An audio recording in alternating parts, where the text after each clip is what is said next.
El gobierno revolucionario de las Fuerzas Armadas tuvo dos grandes fases. La primera, a cargo del general Juan Velasco Alvarado, y 1968 a 1975, y de Francisco Morales Bermúdez de 1975 a 1980.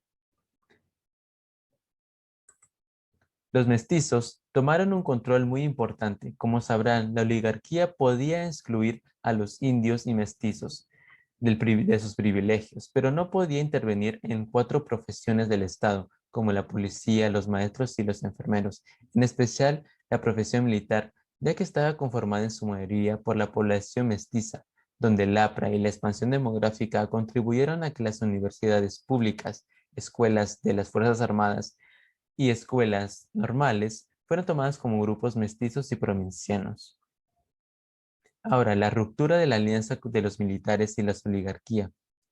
La variación del origen social transformó la ideología de los militares, ya que ellos presenciaban las desigualdades de la nación. También el principal enemigo era la falta de solidaridad nacional, como consecuencia de la desigualdad social. También tenían un pensamiento de una nación industrializada, que traería una economía más estable a una sociedad igualitaria y salarios más altos.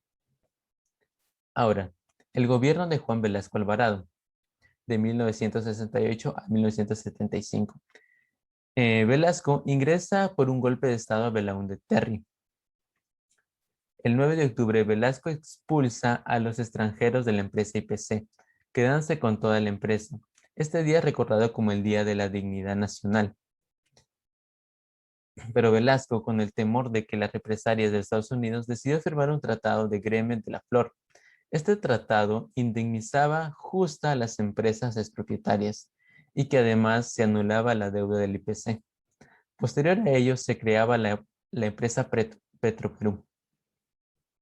Velasco creó un plan Inca que consistía en una serie de reformas. Una de ellas era la reforma industrial, que trataba de expropiar a las empresas extranjeras, es decir, nacionalizar las empresas. Lo mismo sucedió con la reforma minera. Y la reforma agraria consistía en que los latifundios agrarios sean expropiados a través de la Ley de Reforma Agraria dictada en 1969, donde privó a los hacendados. Estas se evaluaron con tasas oficiales utilizadas con el pago de impuestos, siendo el valor de las tierras considerablemente bajas y que fueron pagadas por medio de bonos, que hasta ahora algunas no han sido pagadas. Las tierras fueron entregadas a los adjudicatarios y que tenían un plazo de 20 años para pagarlas. La mayoría de estas eran cooperativas formadas por campesinos o ex trabajadores. Los dos más importantes eran la Cooperativa Agraria de la Producción y las sociedades agrícolas de interés social. Esto fue la causa del fracaso, ya que distorsionó la entrega de tierras, además el manejo por los tecnócratas agrónomos que no tenían el conocimiento necesario. ¿Cuál era el objetivo? El objetivo era coordinar las inversiones y los planes de todas las empresas y orientar las ganancias hacia la nación. Estas medidas fueron un fracaso, ya que las empresas que iban a ser expropiadas dejaban de invertir en ellas. Además, la falta de personal capacitado para operar las empresas era escasa. En la economía, se convirtió en privada y a la vez estatal, ni capitalista ni socialista. En este estado se mantiene un control sobre los bienes o sectores más importantes que generaban mayor ganancia. Estos eran los bienes exportables y los que eran necesarios para producción. Ellos eran la luz, los combustibles y el agua potable. También el Estado colocaba los precios de los bienes y servicios, por ejemplo, la gasolina, el transporte, salarios, alquileres, medicamentos o alimentos. Lo que sigue es un programa de industrialización por sustitución de las importaciones, lo que produjo la creación de fábricas de ensamblaje. Estos eran artefactos eléctricos y automóviles y motocicletas. Era protegida por los elevados aranceles. Además, otorgaba empleo a los sectores medios y populares urbanos, pero como siempre, a los trabajadores rurales salían más afectados. Tenemos otras reformas, que fue la reforma de los medios de comunicación y la reforma educativa. Todos estos concernientes de los ámbitos pasaron a manos del Estado. En 1974 se ordenó la expropiación de los medios de los periódicos de Lima y posterior a la radio y la televisión. ¿Pero por qué hizo esto? Pues los medios de comunicación estaban criticando la política del gobierno.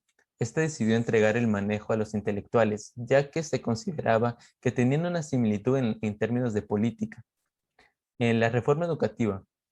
En la reforma educativa, el gobierno implementó un sistema bilingüe donde se hablara tanto el castellano como el quechua.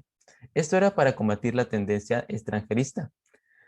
También impuso un único uniforme en toda la nación, y las clases medias ingresan a los servicios militares. Estas medidas sirvieron muy poco, ya que se continuó con el racismo contra los indios, pero ahora se dejó de ver como un acto normal.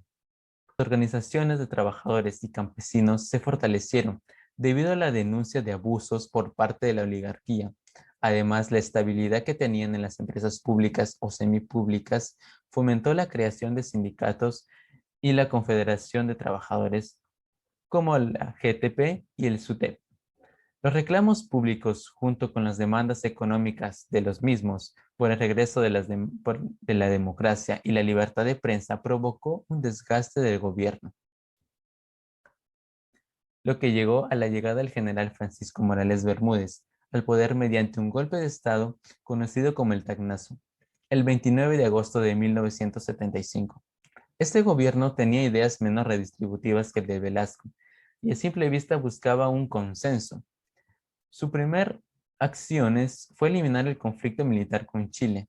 También incorporó los profesionales civiles a cargos de ministros. Y además se fue liberándose de personajes con ideologías más radicales conocidos como primafáticos. Ahora, la crisis económica.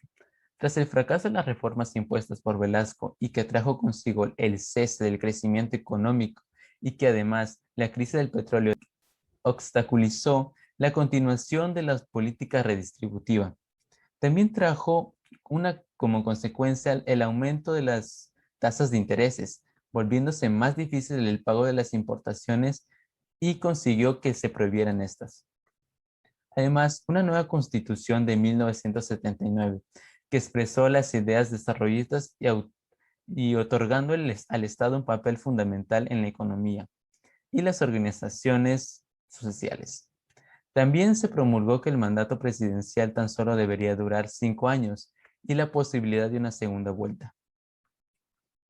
En las elecciones presidenciales de 1980, donde salió victorioso Belaúnde Terry gracias a los votos de los analfabetos, a quienes Velasco había ignorado y dañado, en estas elecciones se da un hecho que marcaría el inicio del conflicto.